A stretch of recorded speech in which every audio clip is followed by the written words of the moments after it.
California Democrats are trying to whitewash Palestinian history, and here is how.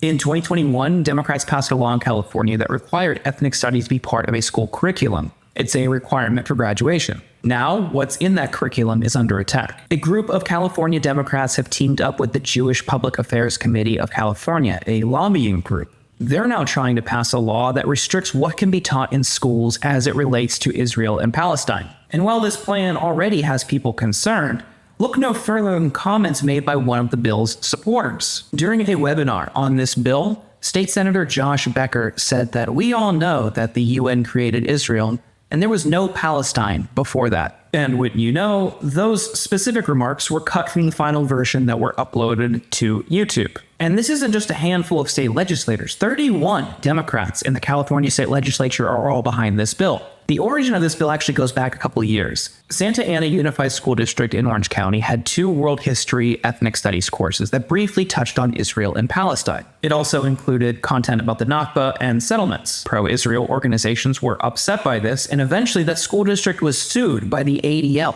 As part of the settlement in that lawsuit, the school district agreed to shelve those courses, and they also agreed not to include references from a book about the oppression of Palestinians. Sanitizing and whitewashing history ultimately does a disservice to these students. It's okay to teach things that are morally abhorrent, even if it is uncomfortable. Otherwise, you end up with a curriculum that teaches students that the Nakba is when Palestinians left Palestine. That's one way of putting it. Now this bill heads to the Assembly Education Committee, where it will be heard on April 30th. You can read the full story at theintercept.com.